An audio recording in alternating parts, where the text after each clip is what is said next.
Hi friends, आज हम इस वीडियो में कन्वेंशनल लोकोमोटिव में कितना कंपार्टमेंट्स रहता और हर कंपार्टमेंट में क्या क्या इक्विपमेंट लगा हुआ रहता है उसके बारे में इन डिटेल डिस्कस करेंगे। पहला है ये कन्वेंशनल लोकोमोटिव का लेआउट है।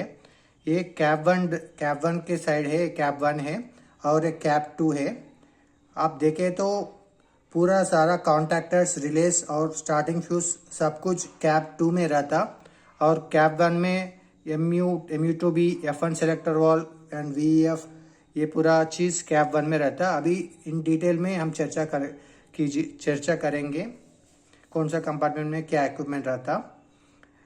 कैब वन की ओर से चले तो ये कैब वन है और इधर LP बैठता और ये LP इधर बैठते और ये LP के पीछे एक कॉरिडोर रहता है, ये डोर्स है। LP के पीछे कॉरिडोर को कैब वन, LP के पीछे कॉरिडोर को कॉरिडोर वन बोलता है और कैब वन LP के पीछे कॉरिडोर को कॉरिडोर टू बोल के बोलते हैं। इधर दो डोर्स रहता, कॉरिडोर वन और कॉरिडोर टू में क्रू अंदर जाके इक्विपमेंट चेक कर सकते हैं और ये कंपार्टमेंट को 5 भाग से डिवाइड किया गया है।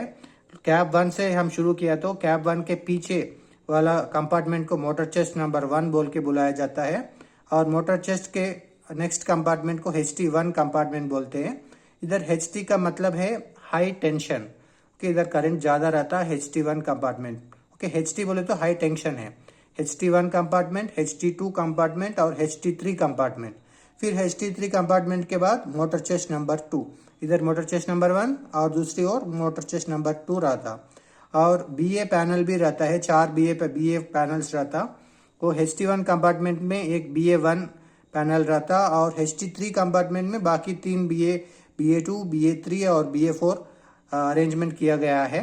और इसके बारे में और कैब 2 के बारे में बात करना बोले तो सारा रिलेस, कॉन्टैक्टर, स्टार्टिंग फ्यूज ये सब कैब 2 में रहता है और सिर्फ LP के पीछे हम स्विचेस एंड फ्यूजेस लगे हुए रहते हैं और इसी को TB पैनल बोल के भी बुलाया जाता है और बीच में कॉन्टैक्टर्स रहता।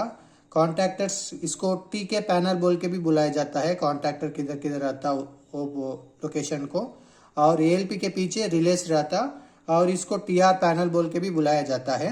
अभी हम मोटर और ये हो गया लोको लेफ्ट साइड।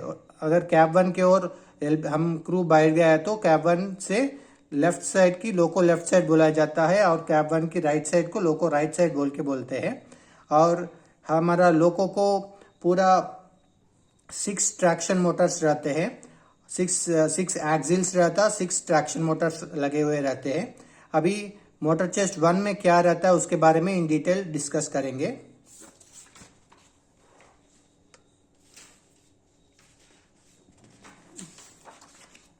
ये हो गया motor chest number 1। Loco pilot cab 1 के पीछे रहने वाला एरिया को मोटर चेस्ट नंबर 1 बोल के बुलाया जाता है और उसमें क्या क्या रहता है उसके बारे में डिटेल में डिस्कस करेंगे। और ये है फर्स्ट इक्विपमेंट VEPT1। ये VEPT1 बोले तो इसका हर एक अक्षर का एक एक मीनिंग रहता। PT बोले तो पैंटोग्राफ, VE बोले तो इलेक्ट्रॉनिक वॉल, ऐसा पीछे से इसका नेमिंग पीछे से रहता। PT बोले तो पैंटो, VE बोले तो इलेक्ट्रॉनिक वॉल, VEPT1। इसका मेन पर्पस है अगर पैंटोग्राफ को रेस करना है तो ये VEPT वॉल से न्यूमेटिक प्रेशर के मदद से पैंटो को ऊपर रेस करते हैं और वो भी 3 स्टेप्स में किया जाता है। एक ही स्टेप में ऊपर नहीं किया जाता है क्योंकि अगर एक ही स्टेप में किया गया तो पैंटोग्राफ और OHE डैमेज होने का चांस है। इसलिए 3 स्टेप्स से VEPT1 की मदद से स्लोली पैंटो को रेस कर सकते हैं और नीचे भी ऐसा ही कर सकते हैं। वो VEPT1 का पर्पस है और ये VEPT1 का कॉक है। और VESA1 और VESA2 भी मोटर चेस्ट नंबर, ये तीनों VEPT1, VESA1, VESA2 ये बैक पैनल में रहते हैं। कैब 1 बैक पैनल में रहता। VESA1 का मीनिंग है कि VE बोले तो इलेक्ट्रॉनिक वॉल है, SA बोले तो सैंडर 1 का इलेक्ट्रॉनिक वॉल है और सैंडर 2 का इलेक्ट्रॉनिक वॉल है, उसका कटआउट कॉक से है। ये तीनों कैब 1 बैक पैनल में रहता, वो भी मोटर चेस्ट नंबर 1 में बोल के बुलाया जाता है, मोटर चेस्ट नंबर 1 में रहता। और main equipment motor chest number 1 में रहने वाला VE MVMT1, इसका मीनिंग है TM बोले, MV बोले तो MVMT1 traction motor vent motor, traction motor का वेंट मोटर है। MVMT1 पर्पस है, MVMT1 पर्पस है to cool the traction motor 123 traction motor को कूल करने का पर्पस है MVMT1। हमारा डीजल लोको में FTT और RTTR बोल के रहता है ना, ऐसा ही MVMT1 का पर्पस है ट्रैक्शन मोटर 123 को कूल करने का, इसका पर्पस है। और QVMT1 किधर भी Q बोल के रहता है, Q मीनिंग है रिले। ओके, ये MVMT1 को प्रोटेक्शन करने का काम ये QVMT1 करता है। QVMT1 is the relay for MVMT1। Okay, और MCP1, MCP2, MCP3 ये तीनों कंप्रेसर मोटर्स है। कंप्रेसर न्यूमेटिक सप्लाई देने के लिए लोगों को और MR बिल्डअप करने के लिए MCP1, MCP2, MCP3 काम में आता है। To build up the MR pressure 3 compressors are used here. Okay, और IP मैकेनिकल वाल्व भी इधर ही रहते हैं और C3W डिस्ट्रीब्यूटर वाल्व भी मोटर चेस्ट नंबर 1 में रहते। इधर देखे तो आप VEUL1, इसका मतलब है VE मतलब है electronic valve, electronic valve for unloader. इसका मीनिंग है to remove the back pressure of the compressors VEUL1 is used. Okay, MCP1 के लिए VEUL1 है, MCP2 के लिए VEL2 है और MCP3 के लिए VEUL3 है। और VEAD इसका मीनिंग है electronic valve auto drain electronic valve है। ऑटो ड्रेन करने के लिए, ऑटोमेटिक ड्रेन करने के लिए MCP1 और MCP2, MC3 के लिए VEAD यूज इधर रखा गया है। और ये सारे इक्विपमेंट मोटर चेस्ट नंबर 1 में ही रहते हैं। और इसके अलावा और भी चीज़ें मोटर चेस्ट नंबर 1 में रहते हैं, जैसे QRV क्विक रिलीज वाल्व भी मोटर चेस्ट नंबर 1 में रहते। और A1 डिफरेंशियल वाल्व वो भी मोटर चेस्ट नंबर 1 में रहता। और IP इधर मैकेनिकल वाल्व के साथ साथ IP इलेक्ट्रिकल वाल्व भी मोटर चेस्ट 1 में ही रहते। और इसके अलावा कैपेसिटर बैंक फॉर MCP1 और MCP2 एंड MCP3 ये सारे चीज़ मोटर चेस्ट नंबर 1 में ही रहते हैं। और मोटर चेस्ट 1 के बाद, अभी मोटर चेस्ट 1 के बारे में डिस्कस किया ना, उसके बाद HT1 कंपार्टमेंट में क्या क्या रहता वो चीज़ हम अभी डिस्कस करेंगे। ये है HT1। HT का मतलब है हाई टेंशन। HT1 कंपार्टमेंट, इसमें क्या क्या रहता है उसके बारे में डिस्कस करेंगे। फर्स्ट चीज़ है AT। इधर देखे तो HT1 कंपार्टमेंट में BA1 पैनल रहता। ये BA1 पैनल हम डॉटेड लाइन से मैं डॉटेड लाइन से आपको मार्क किया है। और ये BA1 में J1, CTF1 एंड QD1 रहता। और QD1 का मीनिंग है कि ये ट्रैक्शन मोटर 2 और 3 को कार्डियन डिफरेंशियल मेजर करने के लिए QD1 रहते हैं। और ये EP1 Kock, EP1 pneumatic supply है। ये BA1 पैनल को न्यूमेटिक सप्लाई देने वाला कॉक है EP1। और इधर से न्यूमेटिक सप्लाई जाते हैं, इधर ही J1 रहते हैं और CTF1 भी इधर ही रहते हैं। और इसके अलावा RF रेसिस्टेंस रहते हैं ना। RF का मीनिंग है, RF रेसिस्टेंस बोले तो during braking time traction motor power is absorbed by RF resistance. Okay, braking RB रहते हैं ना, ब्रेकिंग के दौरान RF को ट्रैक्शन मोटर का पावर ऑब्जर्व करने के लिए, ब्रेकिंग डालने के लिए RF को इस्तेमाल करते हैं। और ये RF को कूल करने के लिए एक मोटर है, वो MVRF है, to cool the RF resistances. और ये MVRF मोटर को प्रोटेक्ट करने वाला है QVRF रिले। इधर भी Q बोले तो रिले, किधर भी मैं Q बोल के आए तो Q का मीनिंग है रिले। ओके, और किधर भी M बोल के इधर इन फ्रंट M आए तो M का मतलब है मोटर। ओके, अगर कुछ H बोल के आया उसका मतलब है स्विच। कुछ कंडीशन में Z भी स्विच को इंडिकेट करता है। और Q बोले तो रिले, ओके, M बोले तो मोटर। और एक है ATFEX भी HT1 कंपार्टमेंट में रहता। ATFEX का मीनिंग है ये auto transformer for field excitation during braking time, ये भी यूज करता है, ये auto transformer for field excitation. और इसके अलावा SJ 1 और 2 भी रहते हैं। SJ का मतलब है ये इंडक्टिव शंट्स है। 1 और 2 बोले तो only for traction motor 1 and traction motor 2 का इंडक्टिव शंट्स हमको HT1 कंपार्टमेंट में रहते हैं। बाकी ट्रैक्शन मोटर 3, 4, 5, 6 का इंडक्टिव शंट्स हमको HT3 कंपार्टमेंट में दिखने के लिए मिलते हैं। ओनली HT1 में SJ1 एंड 2 रहते हैं। और 9 shunting contactors and the resistance भी HT1 कंपार्टमेंट में ही रहते हैं। ठीक है, और भी चीज़ें ओके, मेजर HT1 कंपार्टमेंट में यही चीज़ रहते हैं। ठीक है, और ये QD1 J1 CTF1 को ये पूरा BA1 पैनल में रहते हैं और न्यूमेटिक सप्लाई EP1 कॉक से न्यूमेटिक सप्लाई के दौरान तो काम करते हैं। ठीक है, अभी लोगों का आपको मोटर चेस्ट नंबर 1 और HT1 कंपार्टमेंट के बारे में डिस्कस किया है। अभी नेक्स्ट HT2 कंपार्टमेंट में क्या क्या इक्विपमेंट रहते हैं उसके बारे में डिस्कस करेंगे। ये हो गया HT2 कंपार्टमेंट। अगर आप HT2 कंपार्टमेंट देख लिया तो HT2 कंपार्टमेंट का मेन चीज है इसमें MPH रहता है। MPH मोटर का पर्पस है कि this MPH motor will circulate the transformer oil. कोई ट्रांसफार्मर ऑयल सर्कुलेट करने के लिए MPH मोटर रहता और ट्रांसफार्मर ऑयल को कूलिंग करने के लिए MVRH मोटर रहता। ठीक है, और ये MPH मोटर ट्रांसफार्मर ऑयल नीचे रहता, नीचे oil tank, transformer oil tank से ऑयल को सक करते हैं MPH मोटर। और ये MPH मोटर को प्रोटेक्ट करने वाला है QPH रिले। और ये सक करने वाला ये ट्रांसफार्मर ऑयल को रेडिएटर्स को बेचते हैं MPH मोटर। और रेडिएटर में MVRH मोटर काम करते तो हवा इधर से ये रेडिएटर में ट्रांसफार्मर ऑयल को MVRH कूल करते हैं। और ये MVRH मोटर को प्रोटेक्ट करने वाला है QVRH रिले। और ये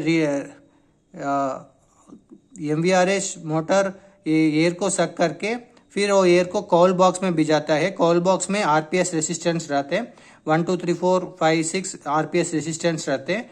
और रेसिस्टेंस को कूल करने का काम भी MVRH ही करते हैं। और ये SMGR भी HT2 कंपार्टमेंट में रहते हैं। और ये SMGR का एक हैंडल भी रहते हैं, SMGR handle. GR manual operation के टाइम पे ये ZSMGR हैंडल के मदद से GR मैनुअल ऑपरेशन किया जाता है। और HT2 कंपार्टमेंट में और भी GR ड्रम भी रहते हैं और CGR 1 2 3 रहते हैं। और PHGR ये पंप फॉर GR ऑयल को सर्कुलेट करने वाला PHGR भी रहते हैं। और MVSL1 और MVSL2 भी रहते हैं। ये MVSL1 का पर्पस है कि SL बोले तो स्मूथनिंग रिएक्टर है और ये स्मूथनिंग SL को कूल करने के लिए काम MVSL करते हैं। और ये MVSL को प्रोटेक्ट करने रिले है QVSL1। सिमिलरली MVSL2 को प्रोटेक्ट करने रिले है QVSL2। ये दोनों हमारे को अंडरफुट में आपको मिलते हैं MVSL1 और MVSL2। MVSL2 कॉरिडोर नंबर 1 में मिलते हैं और MVSL1 कॉरिडोर नंबर 2 के आसपास नियर कॉरिडोर नंबर 2 को MVSL1 रहते हैं। और इसके अलावा और भी चीज़ें रहते हैं इसमें, जैसे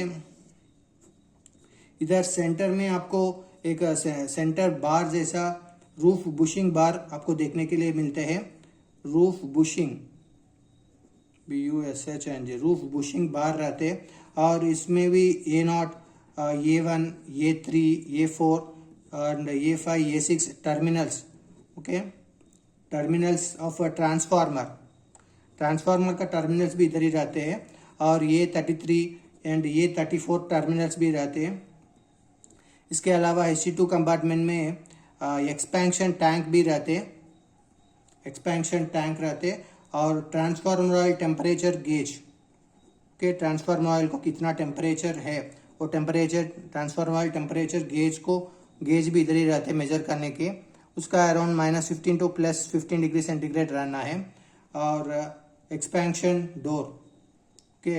डोर भी देखने के लिए आपको मिलते हैं। और ऑयल ट्रैप भी इसी में रहते हैं। इसके अलावा इसमें और भी चीज़ें रहते हैं, जैसे RGR बोले तो रेसिस्टेंस फॉर GR। इधर GR ड्रम पूरा है ना, इधर ही रेसिस्टेंस फॉर GR भी इधर ही रहते हैं। और RPGR का मतलब है परमानेंट रेसिस्टेंस फॉर GR, वो भी इधर ही रहते हैं। और RCC पैनल, ओके, रेसिस्टेंस का पैनल भी HT2 में देखने के लिए मिलते हैं। ये सारे चीज़ आपको HT2 कंपार्टमेंट में शामिल रहते हैं। ठीक है, अभी हम HT motor chest number 1, HT1, HT2 ये तीनों कंपार्टमेंट के बारे में आपको डिस्कस किया ना। अभी नेक्स्ट है HT3 कंपार्टमेंट। HT3 कंपार्टमेंट में क्या क्या चीज़ें रहते हैं वो भी हम डिस्कस करेंगे। ये हो गया HT3 कंपार्टमेंट। HT3 कंपार्टमेंट में ये वाला J1 CTF2 QD2A है ना, इसको हम BA2 पैनल बोलते हैं। और ये शंटिंग कॉन्टैक्टर्स, लाइन कॉन्टैक्टर्स ये है ना, इसको BA3 पैनल बोलते हैं। और ये RSI ब्लॉक्स रहता है उसको BA4 पैनल बोल के बुलाया जाता है। अभी आप ये HT3 कंपार्टमेंट में देखा है तो ये BA2 J2 CTF2 को सप्लाई देने के लिए EP2 कटआउट कॉक है। EP2 न्यूमैटिक सप्लाई देता है और ये EP2 का कटआउट कॉक है। CTF2 और J2 को सप्लाई देता है। और QD2 है ना, ये है ट्रैक्शन मोटर 4 और 5 का कार्डियल डिफरेंशियल मेजर करने के लिए QD2 इधर लगाया गया है। और C145 ये ब्रेकिंग टाइम का कॉन्टैक्टर है। और लाइन कॉन्टैक्टर्स, ट्रैक्शन मोटर कौन सा ट्रैक्शन मोटर काम करना, अगर लाइन कॉन्टैक्टर क्लोज है वो ट्रैक्शन मोटर काम करते, अगर लाइन कॉन्टैक्टर ओपन है तो वो ट्रैक्शन मोटर काम नहीं करते। वो 6 लाइन कॉन्टैक्टर 6 ट्रैक्शन मोटर के लिए इधर ही रखा जाया है, लाइन कॉन्टैक्टर 1 to 6। और 9 shunting contactors and along with their resistance भी इधर ही आपको देखने के लिए मिलते हैं। आप देखें तो SJ इंडक्टिव शंट्स, SJ 1 और 2 आपको HT1 कंपार्टमेंट में रहते हैं। बाकी 3, 4, 5, 6 का इंडक्टिव शंट्स ओके SJ 3, 4, 5, 6 आपको HT3 कंपार्टमेंट में देखने के लिए मिलते हैं। ये एक SJ इंडक्टिव शंट एक ट्रैक्शन मोटर के है। अभी ये 3, 4, 5, 6 ट्रैक्शन मोटर 3, 4, 5, 6 के लिए है। और ये CTF3 भी HT3 कंपार्टमेंट में रहते हैं। और ये RSI block AC to DC convert करने वाला है RSI ब्लॉक। और ये RSI ब्लॉक को कूल करने वाला है MVSI1। तो ये मोटर है, ये RSI ब्लॉक को कूल करते हैं। और MVSI2 RSI2 ब्लॉक को कूल करने वाला मोटर है।